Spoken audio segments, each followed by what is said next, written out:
Why does nothing bring you joy anymore? Once upon a time, the smallest things could light you up. A certain song on the radio, the smell of coffee in the morning, a message from a friend, a walk in the park on a cloudy afternoon. Life seemed to offer you little sparks everywhere, and you moved from one to the next with a kind of innocent eagerness. But now, if you are honest, it all feels strangely flat. The coffee is just coffee. The music is just sound. Even the people you love most can sit across from you at dinner, and you feel as though there is a sheet of glass between you and them. You go through the motions. You laugh in the right places, smile for the photographs, say all the appropriate things. From the outside, you may look very much alive, perhaps even successful. Yet somewhere inside, there is a kind of grayness, a tiredness, as though the color has quietly drained out of the world. And naturally, you begin to worry. You wonder whether you are depressed, chemically imbalanced, spiritually blocked, fundamentally broken. You ask yourself, what's wrong with me? Why can't I feel anything anymore? My name is Alan Watts, and for much of my life I have been fascinated by this very question. I spoke for years about joy, about play, about the dance of life. And people often assumed that I must be perpetually delighted, like a spiritual entertainer who never leaves the stage. But I, too, have known those stretches of time when nothing in particular seemed capable of exciting me, when all the usual tricks for cheering oneself up simply stopped working. It is precisely in such seasons that something far more important than ordinary happiness is trying to emerge. You see, we have been trained to think of joy as a kind of emotional firework. It must be bright, obvious, stimulating. It must make the heart beat faster and the mind say, "Ah, now this is worth living for." Anything less we dismiss as boring, meaningless, or even frightening. So when life no longer provides these fireworks on demand, we panic. We assume the show is over and the theater of existence has gone dark. But what if the problem is not that the lights have gone out, but that your eyes are adjusting to a different kind of light? From childhood onward, you were told more or less that life is a journey from dissatisfaction to satisfaction. You are hungry, then you eat. You are lonely, then someone pays attention to you. You are insecure, then you achieve something impressive. Each time there is a spurt of relief, and that relief is labeled joy. Naturally, you come to believe that joy depends on having your inner itch scratched as frequently as possible. You organize your days around chasing these little rushes. You become a devotee of the next thing. Yet there comes a time for many people when this whole arrangement begins to feel terribly thin. You notice that the pleasures depend entirely on the discomforts that preceded them. No hunger, no thrill in eating, no loneliness, no rapture in being seen. No insecurity, no high from the promotion.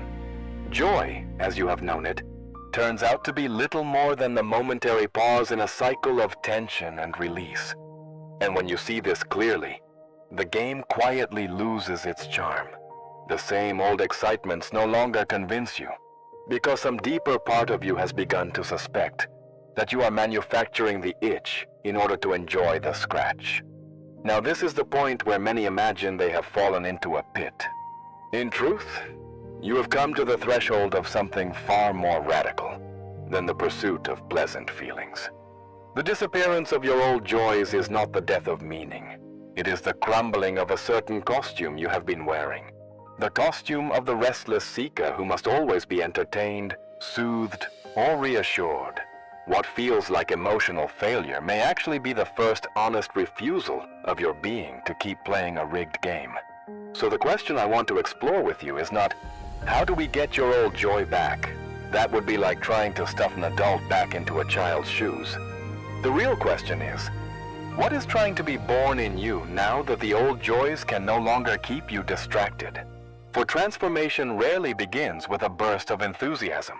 It begins with a kind of sacred dissatisfaction, a deep sense that the way you have been living, chasing one relief after another, is no longer enough. In that quiet, uncomfortable realization, the door to a very different kind of life begins to open. So let us look more closely at this dissatisfaction, this strange loss of flavor. You might imagine it means you have gone backwards, that you have lost some former capacity for joy. But what if it means you have outgrown a certain way of relating to life? When a child loses interest in toys that once seemed magical, we do not diagnose a disorder. We say the child is growing. In the same way, when the old entertainments of the ego no longer satisfy, it may be that your sense of self is preparing to change. For most of your life, you have taken it for granted that you are a separate someone inside your skin, a little driver in the control room of the body, whose job is to steer this vehicle toward as many pleasant experiences and away from as many unpleasant ones as possible. This is the basic model, sold to you by parents, teachers, advertisers, even many spiritual teachers who promise to polish this inner driver into an enlightened version of himself. Under that model, personal transformation means making this little driver stronger, wiser, more disciplined, more successful. I spent a good portion of my youth trying to do exactly that. I read sacred texts, meditated, performed rituals, fasted, confessed, repented, and strived to make Alan into a more spiritual fellow. I treated my mind like a naughty child that had to be constantly corrected. Every time I lost my temper or felt envy or indulged in some pleasure I considered unworthy, I would drag myself into a little internal courtroom and deliver a stern lecture. And for a while, this gave me a curious satisfaction. It felt as though I were making progress up some invisible ladder. But slowly I began to notice something odd.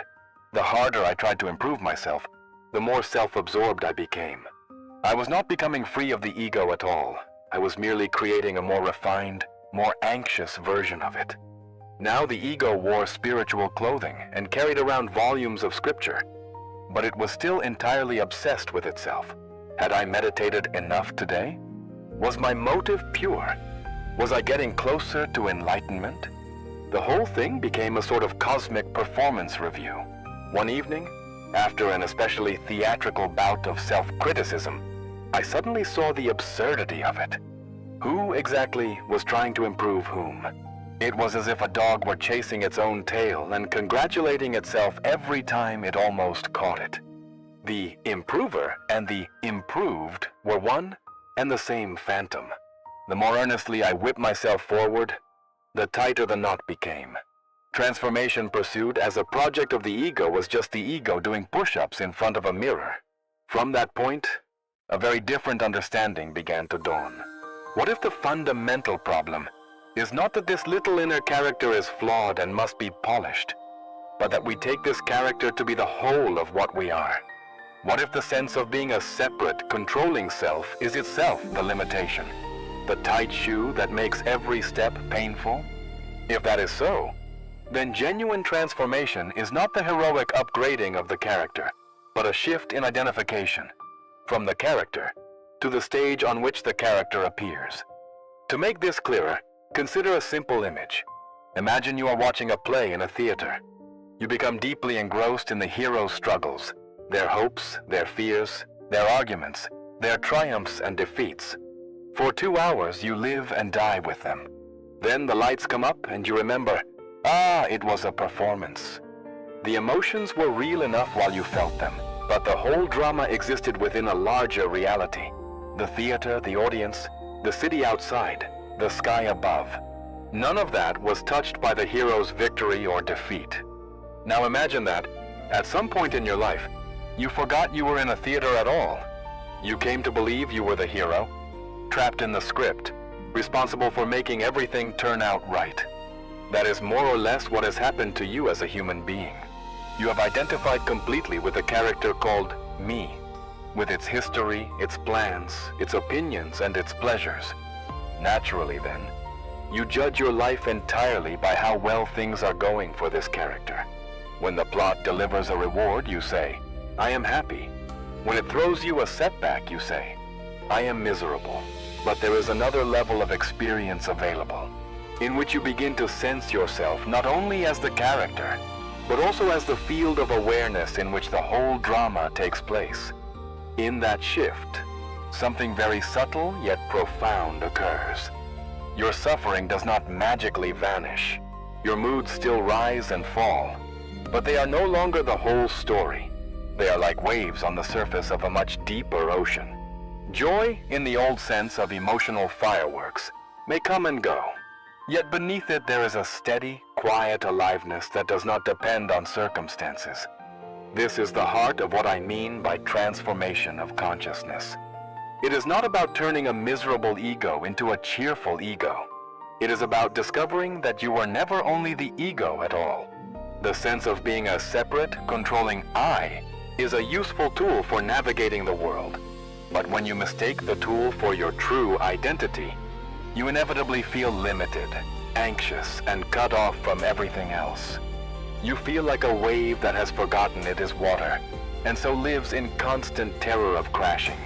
Before we go further, it may help to name 3 common ways in which we try and fail to transform ourselves while still clinging to this limited identity. The first is what we might call the way of heroic self-improvement.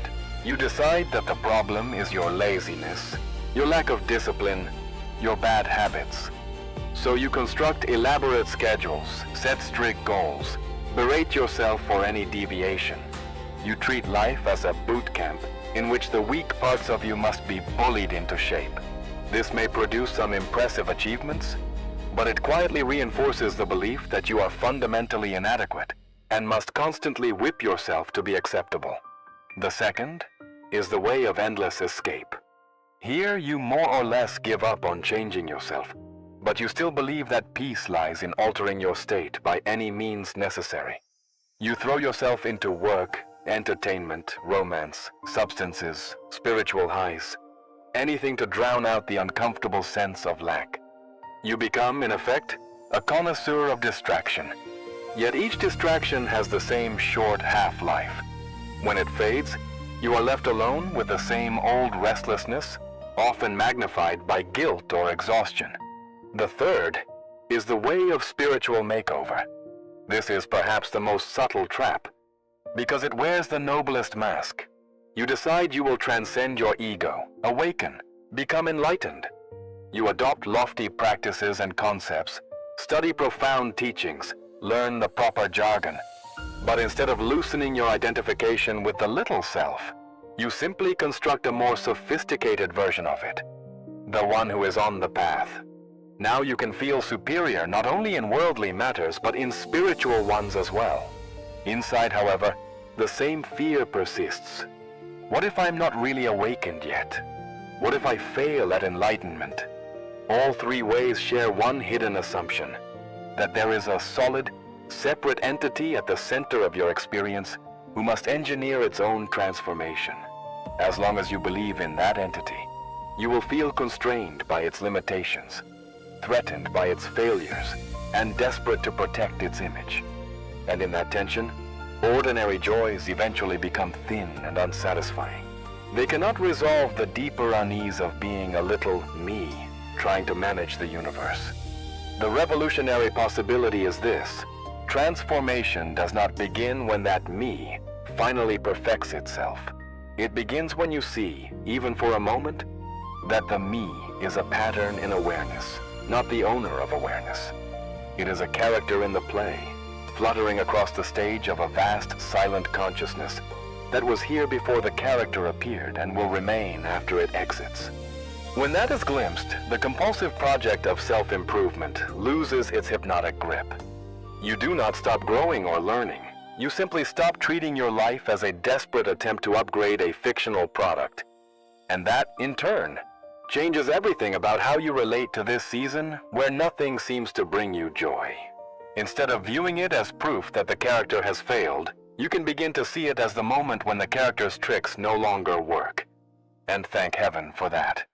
For only when the old ways stop working do you finally become curious about who or what was trying to make them work in the first place. To make this less abstract, let me tell you about a man I once met.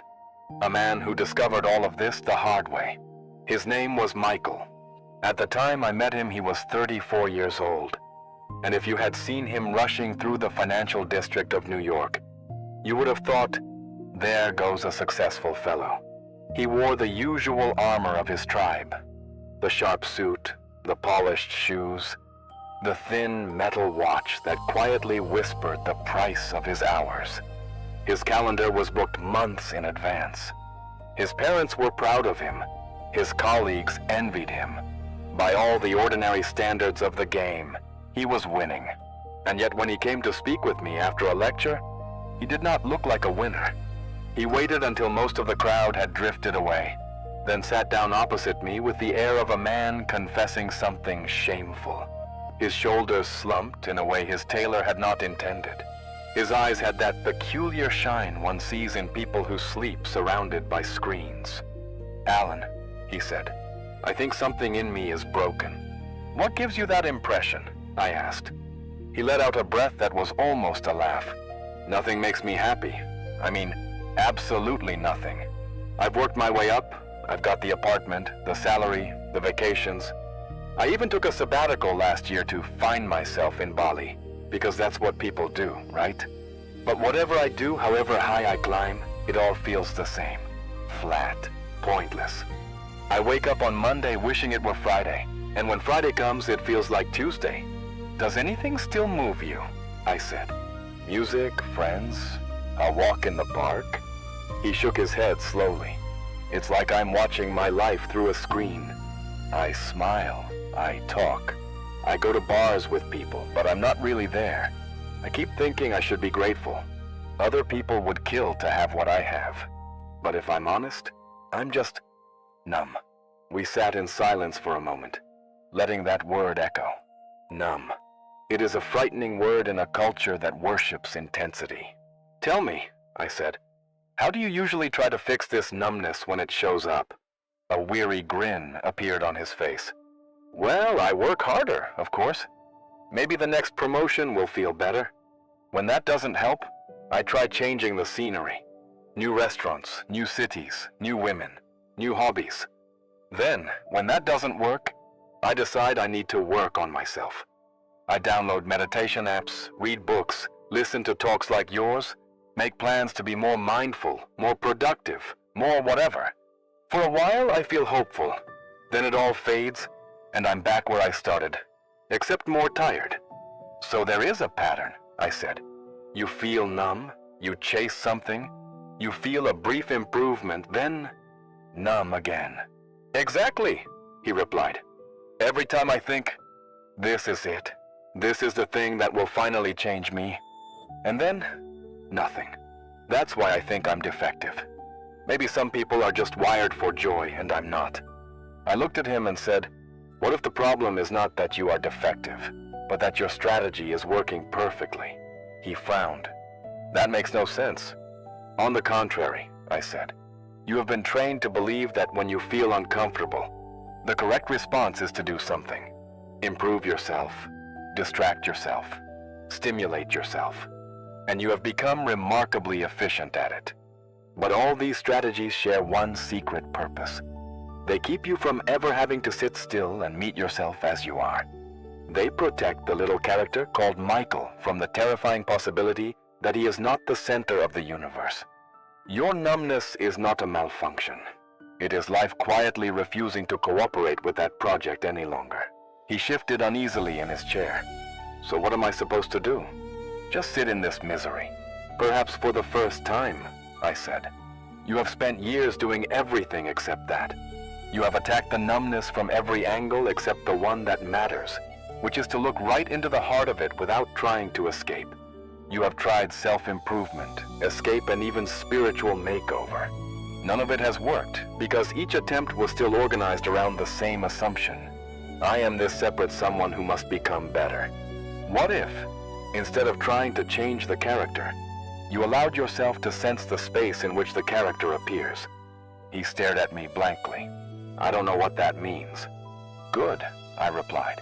"If you thought you understood it, we would only be moving furniture around in the same old room. Let's try something very simple instead." I asked him to close his eyes for a moment. Right there in the small hall where we sat, the last few people were gathering their coats. Someone clinked cups in the distance. I said, Notice how your mind immediately wants to analyze this conversation. It wants to decide whether you are getting closer to a solution, whether my words are helpful, whether there is hope for you. For just a minute, do not try to answer any of those questions. Instead, turn your attention to the raw feeling of being you right now. He shifted again. It feels heavy, he said quietly, tight in the chest, like a dull pressure. Good, I said. Do not run from it. Do not label it as depression or failure. Just feel it as a set of sensations. Where exactly is it strongest? In my throat and chest, he said. Almost like holding back tears, but there aren't any. Stay with that, I said. Notice that there is the sensation, and there is also an awareness of the sensation. You are not only the heaviness, you are also the space in which the heaviness is being noticed. For just a moment, let the story of Michael fall into the background. The job, the expectations, even your idea of being broken, and be only this awareness that feels what is here. We sat quietly for a while. His breathing slowed. The hallway grew still. After a minute or two, he opened his eyes, looking slightly disoriented. What was that? Nothing special, I said. You tasted for a brief instant what it is like not to be entirely wrapped up in the character. You were aware of the heaviness without being made of heaviness. You stepped half a step back from your own story. That little step is the beginning of real transformation. Not because it makes the unpleasant feelings vanish on command, but because it reveals that they are movements in a larger field, not the definition of who you are. He shook his head slowly. It didn't feel joyful. Of course not, I said. Joy, as you have known it, is excitement in the character's story. This is quieter. It is more like an unclenching. Think of a fist that has been tightly closed for years. When it first begins to open, the sensation is not fireworks. It is stiffness, pins and needles, perhaps even pain. Yet it is the necessary discomfort of muscles remembering what they were like before the strain. Your numbness is that stiffness. The point is not to inject it with joy, but to allow the hand to open. Before he left, I gave him a very small assignment.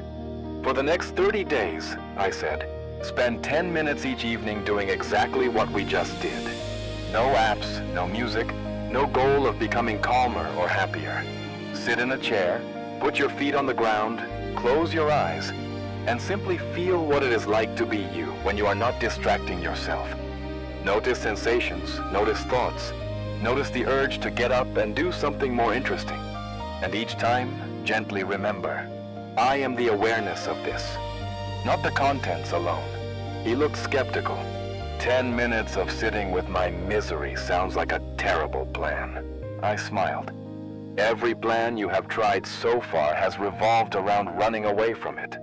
Perhaps it is time to try the one thing you have not yet dared. To meet yourself without negotiation. Do not expect dramatic results. Do not turn this into another self-improvement project.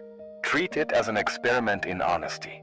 You may discover that the one who is supposedly broken is not quite as solid as you thought. Michael left that night with more questions than answers, which is often a very healthy sign. He had been given not a solution, but a doorway. Whether he would walk through it was up to him. What matters for our story is that he had taken the first step of transformation. He had stopped treating his emptiness as a malfunction to be fixed, and begun to see it as a message to be listened to. Some months after that conversation with Michael, a letter arrived. His handwriting leaned forward, as if even the ink was slightly impatient. He wrote that the first week of sitting with himself had been dreadful. The 10 minutes felt like hours. Every cell in his body screamed for distraction. But because it was only 10 minutes, he kept going. Somewhere around the third week, he noticed that the numbness was not a solid wall after all, but more like weather, sometimes heavy, sometimes lighter, always changing. He still had gray days, he said, but they no longer terrified him. He stopped demanding that every evening be exciting. The small sounds of his apartment, the kettle, the city murmuring through the window, the hum of the refrigerator, began to feel strangely intimate. It's not like the old happiness came back, he wrote. It's more like there is a quiet okayness underneath everything, even when I don't feel much. I don't know what to call it, but it's better than chasing highs. Michael's story is important because it shows how transformation can begin not with thunderclaps, but with the simple willingness to stop running. Yet not everyone arrives at this doorway through success that has gone stale. Some are pushed to it by collapse. If Michael's life was a bright painting that had slowly faded, the next person I want to tell you about felt as if her canvas had been torn to shreds. Her name was Elena. She lived in Madrid with her 2 children in a small apartment whose walls were thinner than her nerves. When I first spoke with her, she told me, "I don't think I believe in anything anymore, least of all myself." Her husband had left 2 years earlier with someone younger and louder. The small cafe they had run together went under shortly after, swallowed by debts and larger chains. Since then, she had stitched together cleaning jobs and night shifts, always a step behind the bills. But material struggle, difficult as it was not what truly broke her. What shattered her was the loss of meaning. Before, she had been a whirlwind of activity. She loved cooking, music, walking with her children by the river on Sundays. Even in hard times, there had been a sense of being part of a story. Imperfect, messy, but alive. Now, she said, it feels like the story spat me out. She described her days as if they were written in grayscale. Wake up in the dark, push the children through breakfast, and school, work, count coins in her head, work again, come home exhausted, stare at the television without seeing it. She did what needed to be done, but inside she was hollow. Food was tasteless. Jokes slid past her. The children's laughter felt like it belonged to some other world. Worst of all was the thought that kept circling like a vulture. Maybe my children would be better off without such a failure of a mother. She did not make any plans to die, but she fantasized often about disappearing, about simply not waking up one morning and letting someone more competent take over. When friends suggested therapy or medication, she nodded politely and never followed through. She was too tired to hope. One night, unable to sleep, she wandered through the internet the way one wanders through a dark city, peeking into lit windows. By some strange algorithmic accident, or perhaps not so strange, she found a recording of my voice. I was speaking about the futility of trying to improve oneself into happiness, about the way we exhaust ourselves polishing an image that was never solid to begin with. Something in that struck her as both infuriating and oddly relieving. If I can't improve myself, she thought bitterly, then what am I supposed to do, just rot here? Yet she kept listening. What caught her attention was not any promise of bliss, but a suggestion I made almost in passing, that sometimes the only honest move left is to stop trying to escape your experience and feel it completely, just once, without argument. The next day she wrote to me, more out of sarcasm than faith. "Dear Alan," the email began, "you say not to try to improve myself. Fine, I'm too tired anyway. But if I stop trying, what is left?" I replied with a single question. Have you ever let yourself feel exactly how lost you are, without immediately trying to fix it or blame it on someone? She admitted she had not. Whenever despair rose up, she would drown it in work, noise, or fantasies of a future in which everything was miraculously better. The idea of simply sitting with that despair felt like standing on the edge of a cliff and leaning forward. Still, something in her recognized that she had tried everything else. So I proposed an experiment. For 30 days, I wrote, set aside 15 minutes each evening after the children are asleep. Sit on a chair or on the floor with your back against the wall. Turn off the screens. During those 15 minutes, you have only one job: to allow yourself to feel exactly what you feel, as purely as possible, without naming it a problem and without looking for a solution. If you cry, cry. If you feel nothing, feel that nothing. If anger comes, let it burn through your chest without aiming it at anyone, including yourself. Treat every sensation as weather passing through the sky of your awareness. I added one more thing. Each time your mind starts to tell the old stories, I'm a failure, my life is ruined, my children deserve better, I want you to silently say, yes, maybe, and still, this is what is here now. Then bring your attention back to the raw feeling in your body, not the story, the sensation. She replied, fine, I'll try, but I expect nothing. Which, in this sort of work, is a very promising place to begin. The first week was brutal. Sitting in the dim light of her small living room, she felt as though she were inviting a pack of wolves into the house. Memories she had kept at bay for months came rushing in. The moment she found the messages on her husband's phone, the sound of plates breaking in a fight, the look on her daughter's face when they closed the cafe for the last time. Her chest ached. Her throat tightened. Several times she almost fled to the comfort of the television. But she remembered the terms of the experiment. Only 15 minutes. She could endure almost anything for 15 minutes. Around the 10th day, she noticed something strange. The feelings were still intense, but they changed more quickly when she did not argue with them. A wave of grief would swell, peak, then subside on its own. Anger would flare and then dissipate like a gust of wind. Even the numbness, when she allowed it fully, was not as solid as she had feared. It had textures, prickling one day, heavy the next, empty but spacious on another. One evening, in the middle of this practice, she suddenly realized that for the first time in months she was breathing deeply. Not because she was doing breath work, but because the body had relaxed its constant clench. Tears came, not as a dramatic catharsis, but as a gentle overflowing. She found herself whispering, "So this is what I have been running from." As the days went by, nothing in her outer life changed dramatically. The bills still needed paying. The ex-husband still existed. The world did not suddenly become polite. But inside, the war was quietly losing momentum. Without the constant effort to push away her own experience, she discovered a kind of raw tenderness beneath the despair, a sense that, even shattered as she felt, she was somehow held by something larger than her personal story. She could not have explained it in words. It was simply a felt sense that the floor of reality was still there. At the end of 30 days, she wrote again. "My problems are not solved," she said, "but I am no longer convinced that I am the problem. When I sit now, I sometimes feel an odd warmth, almost like love, but not from anyone in particular. It's there even when I'm sad. The children still wake me up too early, the city is still noisy, money is still short. Yet I find myself laughing with them in the kitchen, in a way I haven't for a long time. Nothing spectacular happened. It's more like I stopped strangling myself. This is not the sort of transformation that makes headlines.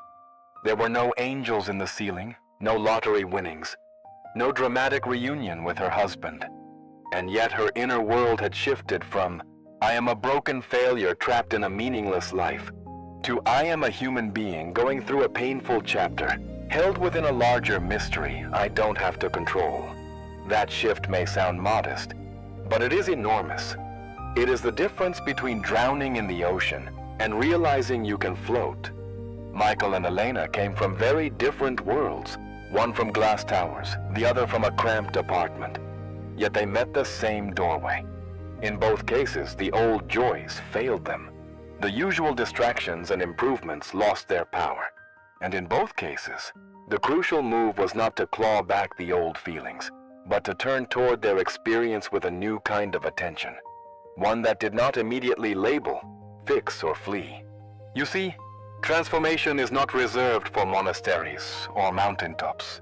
It happens in office chairs and second-hand sofas, in subway cars and sleepless nights. It begins the moment you stop trying to rearrange the scenery and dare instead to question the one who believes he is separate from the play. What Michael and Elena discovered in their own ways is that transformation does not descend as a thunderbolt from the heavens. It unfolds quietly, when you stop waging war against what you feel and begin to suspect that you are more than the creature who is suffering. Once this suspicion appears, even faintly, a deeper question arises. If I am not only this struggling character, then what am I? This question has haunted human beings for as long as we have been able to stare at the night sky and wonder. Religions, philosophies, and psychologies have offered countless answers, some comforting, some terrifying. But underneath them all lies a simple, startling possibility that you are not a stranger in the universe, not an orphan flung into an alien world, but an expression of the very process that is making stars, trees, rivers, and cities. You are not in the universe as a coin is in a box.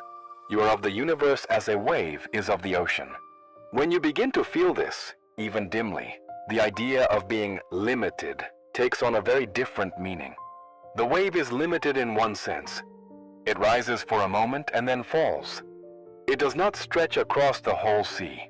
But in another sense, it is not limited at all, because its very being is the sea in motion. Its shape may be small, but its substance is boundless. Likewise, your particular life, with its name and history and body, is brief and fragile. Yet what looks out through your eyes is not confined to that bundle of memories. It is the same awareness that flickers in every creature, the same mysterious presence that hums in every leaf and every star. Now, the ego hears this and says, "How delightful! I shall become the universe. I shall be infinite and important." But that is not quite it. The point is not to inflate the little self into a cosmic emperor. The point is to see that the little self is a temporary pattern in something immeasurably larger. This recognition does not make you grandiose. On the contrary, it tends to make you humble and playful. You realize you are a kind of local expression of a vast, playful intelligence, and that the serious, clenched way you have been taking your own drama is rather like a single wave believing the fate of the ocean rests on its foam. Consider how trees grow. An oak does not sit in the forest chewing its roots, worrying about whether it is making progress, whether its leaves are attractive enough, whether it is fulfilling its potential. It simply responds to sunlight, water, and soil, and in doing so, it becomes itself without effort. Now, if you were to give the oak a human mind, you can imagine the trouble it would get into. It might compare itself to the pine and feel inferior, decide its branches are not symmetrical enough, or its acorns not as shiny as last year. It might spend long nights plotting strategies for growth, forgetting to actually draw up water through its roots. In many ways, that is what we have done to ourselves. We have been given this extraordinary capacity for reflection, for self-awareness, and we have used it not as a way of marveling at life, but as a tool for perpetual self-criticism. We stand in judgment over our own spontaneity. We hold hearings about every emotion. We measure our worth against ideals that shift like mirages. The result is that we feel cut off, exiled from the simple flow of existence that every other creature seems to enjoy without a second thought. The transformation I am speaking about is not an achievement added on top of this. It is the relaxation of the unnecessary tension that comes from trying to play God with your own life. When you look closely, you find that almost all of your suffering comes not from what is actually happening, but from the story you tell about what is happening and about what it says about you. There is the raw event, a loss, a disappointment, a silence. And then there is the commentary. This means I am a failure. I am unloved. I am stuck. I am hopeless. It is this commentary, repeated like a hypnotic suggestion, that builds the cage. To loosen the cage, you must begin to question its bars. Ask yourself, who taught me that I must always be productive to be worthy? Who convinced me that feeling flat for a season means I am broken? Where did I learn that life owes me constant excitement? These beliefs did not fall from the sky. They were absorbed from parents, schools, advertisements, even from certain spiritual circles that turn enlightenment into the ultimate status symbol. When you see them clearly as inherited ideas rather than eternal truths, something in you begins to breathe more freely. There is a tremendous difference between the belief, I am a limited, separate self who must improve, and the recognition, I am life itself, temporarily appearing as this particular form. The first belief generates anxiety because there is always more to fix, more to achieve, more to defend. The second recognition generates a quiet courage. If you are life, then life cannot truly be against you. Circumstances may be painful, even tragic, but they are part of a larger unfolding that you do not have to direct alone. You can participate, respond, create, but you do not have to carry the weight of the cosmos on your shoulders. Think of a piece of music. If you listen only for the climaxes, the crescendos, the high notes, you will be disappointed most of the time. You will complain that the symphony is mostly boring, with only occasional thrills. But if you listen to the whole, you begin to appreciate that the quiet passages, the pauses, the unresolved chords are not mistakes. They are what make the climaxes meaningful. They create tension and release, darkness and light, motion and rest. The beauty lies not in any single note, but in the relationship between them. Your life is like that. The period you call joyless is not an error in the composition. It is a particular movement, perhaps in a minor key, perhaps with long stretches of silence that give shape to the whole. When you insist that every bar must be triumphant, you set yourself against the very nature of music. In the same way, when you insist that every day must be exciting and emotionally vivid, you set yourself against the nature of life. You confuse transformation with a permanent high, when in fact it is more like settling into the full range of the orchestra and finding a deeper contentment that does not depend on constant crescendos. Of course, the mind objects. It says, if I accept everything as it is, won't I become passive, stuck, resigned? Don't I need dissatisfaction to grow? This is where many people misunderstand the invitation. Acceptance, in the sense I am using it, is not the same as apathy. An oak tree that accepts its nature does not stop growing. On the contrary, it grows more vigorously because it is not exhausting itself pretending to be a pine. When you accept the present moment as it is, including your numbness, your confusion, your lack of joy, you stop wasting energy on denial and pretense. That freed energy can now move as curiosity, as creativity, as wise action.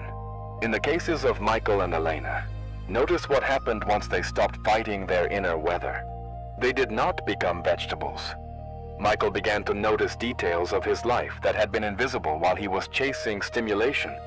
The texture of silence in his apartment, the simple pleasure of breathing without pressure.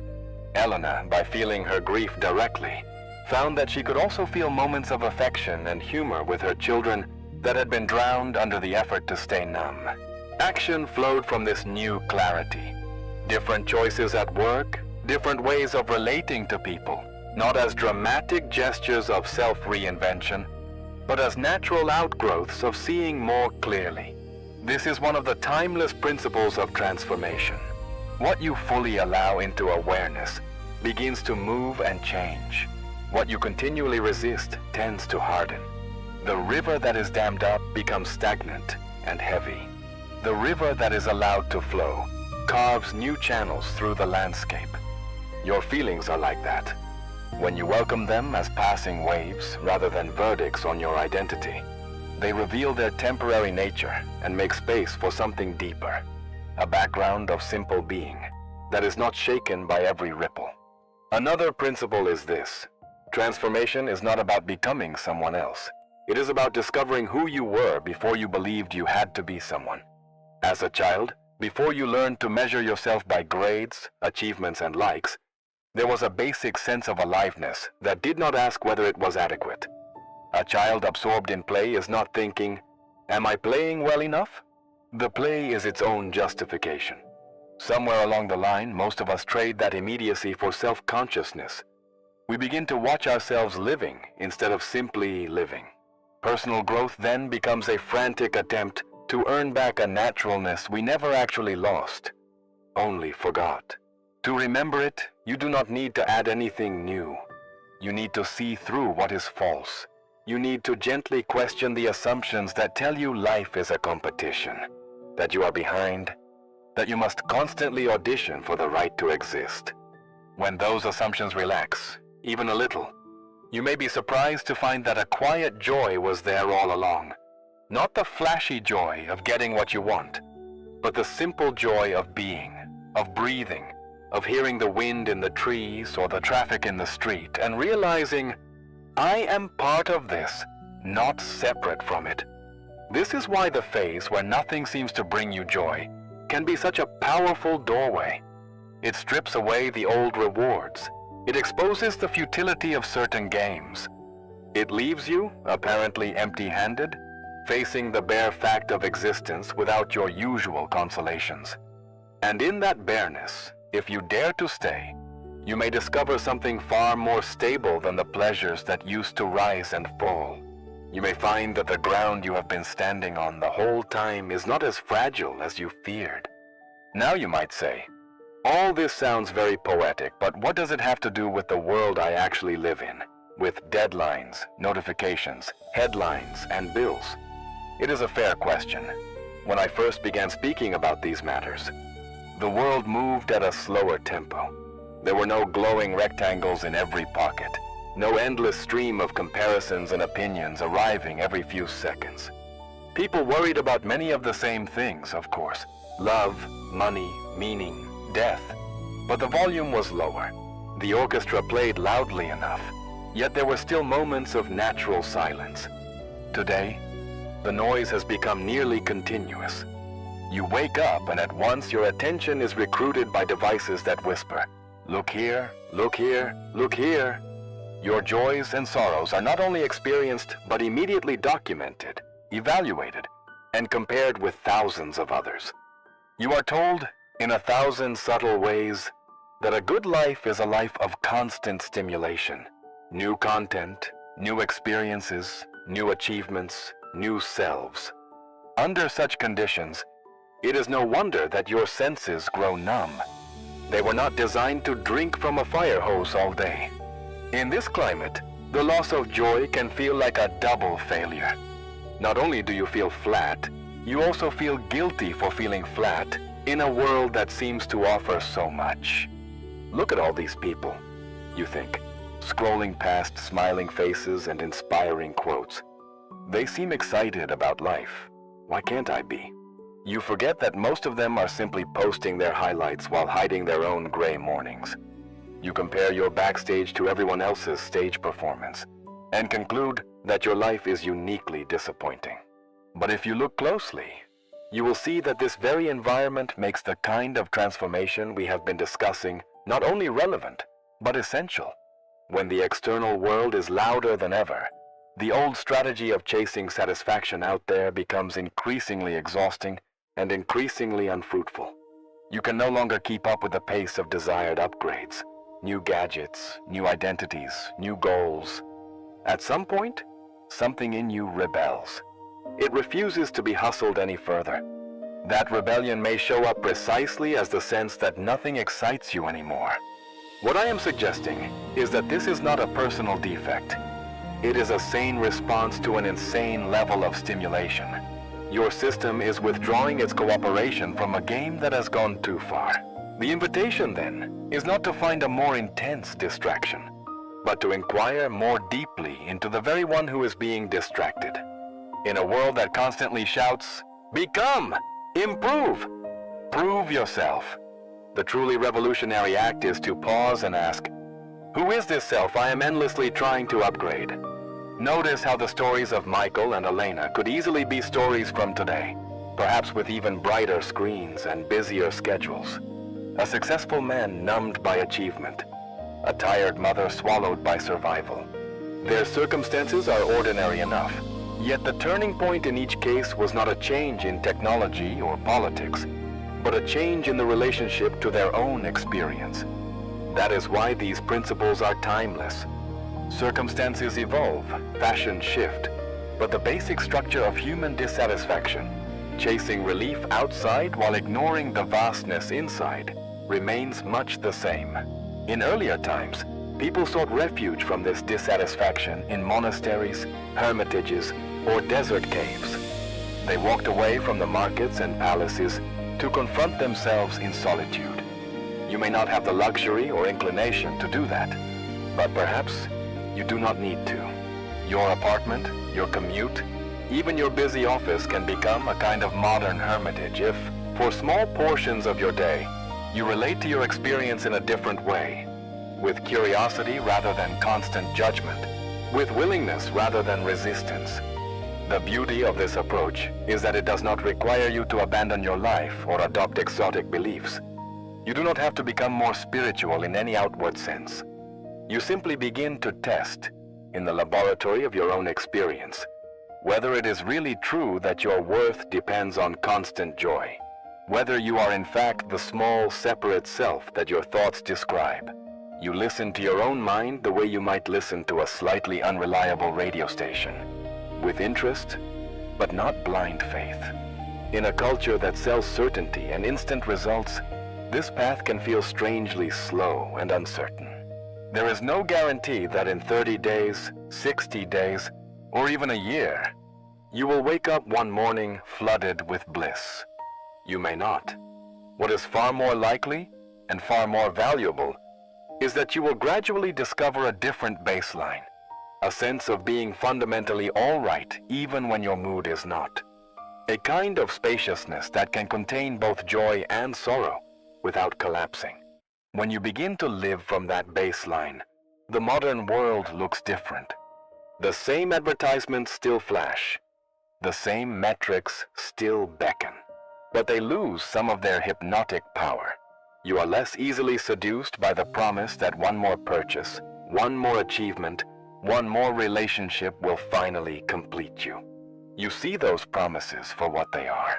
Shadows on the wall of the candlelit room, amusing perhaps, but not the daylight. And so, if you find yourself in this season where nothing seems to bring you joy, do not rush to medicate it away, distract it away, or shame yourself for it. See it instead as a message perfectly tailored to this age. A message that says the old way of seeking is exhausted. The nervous system is tired of being a hamster on a wheel. Something deeper in you is ready to step off and feel the solid ground of being itself. The principles we have been talking about? Questioning the story of the separate self, opening to your present experience, recognizing yourself as part of a larger process, are not relics from an ancient world. They are practical tools for navigating the very real challenges of life today.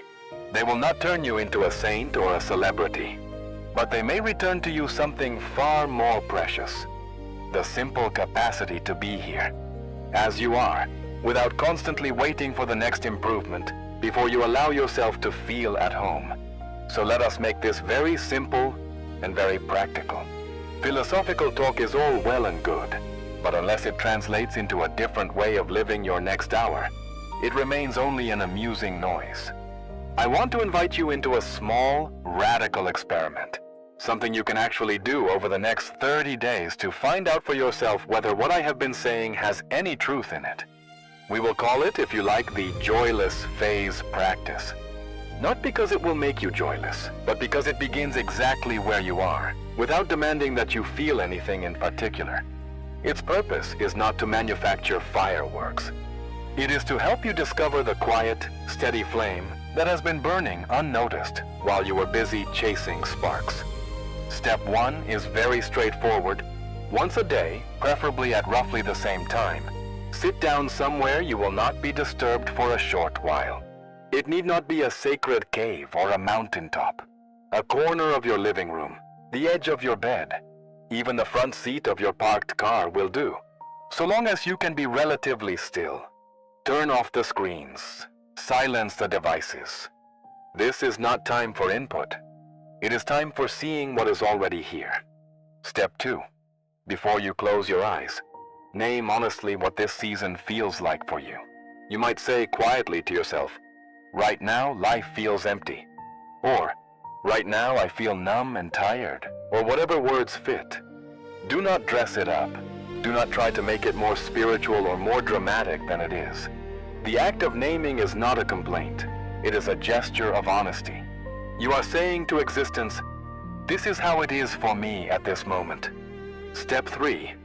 Gently close your eyes and bring attention to your body. Notice where the main sense of flatness or tightness lives. Perhaps it is behind the eyes, in the throat, in the chest, in the belly. Do not analyze it.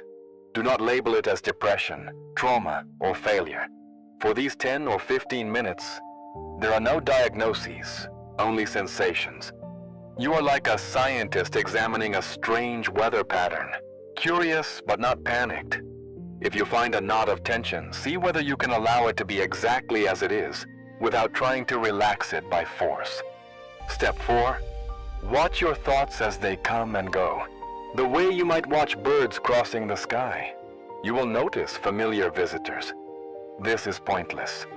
I should be doing something. I'll never change. I'm wasting time.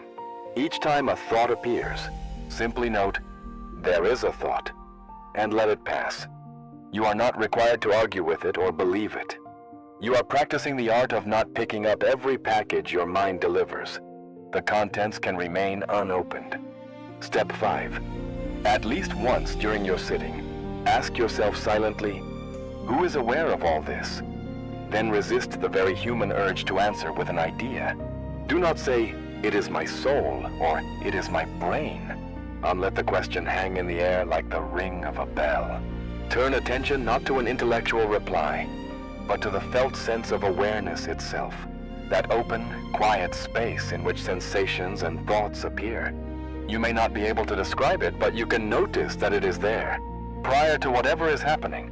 Rest, if only for a few breaths, as that awareness. Step 6. Near the end of your allotted time, bring your focus to one simple sensory experience happening right now. It might be the feeling of your hands in your lap, the sound of distant traffic, the movement of your breath. Let this be utterly ordinary. Do not search for something profound. Allow yourself to feel how, even in the most boring moment, reality is quietly shimmering with texture and detail. The world has not gone away just because your excitement has waned. You are reconnecting with the raw fact of being here. Step 7. When your 10 or 15 minutes are up, open your eyes slowly and perform one small, concrete act of participation in life from this slightly quieter place. It could be washing a single dish with full attention, sending a sincere message to someone, stepping outside to feel the air on your face, or taking 3 unhurried breaths at the window. Do not choose something heroic.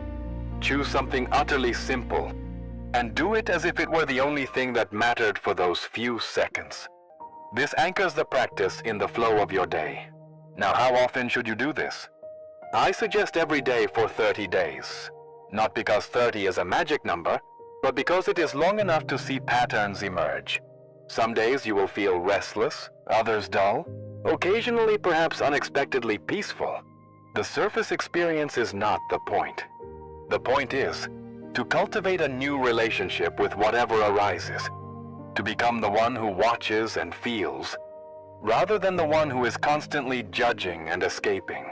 You will meet resistance. There will be evenings when you would rather do almost anything else. The mind will present persuasive arguments. This isn't working. You don't have time. You're too tired. Do it tomorrow. Welcome these voices as part of the experiment. Notice that they too are just weather. You do not have to obey them. Remember Michael, who discovered that 10 minutes of sitting with his heaviness revealed textures he had never seen. Remember Elena, who found that feeling her grief directly allowed something softer to appear. If you skip a day, do not turn the practice into another stick to beat yourself with. Simply begin again the next day, as if for the first time. The river does not hold grudges about yesterday's flow. In the same way, your practice is not a moral test. It is an ongoing conversation with your own existence. Each time you sit down, you are saying, for these few minutes, I am willing to know myself as I actually am, without distraction.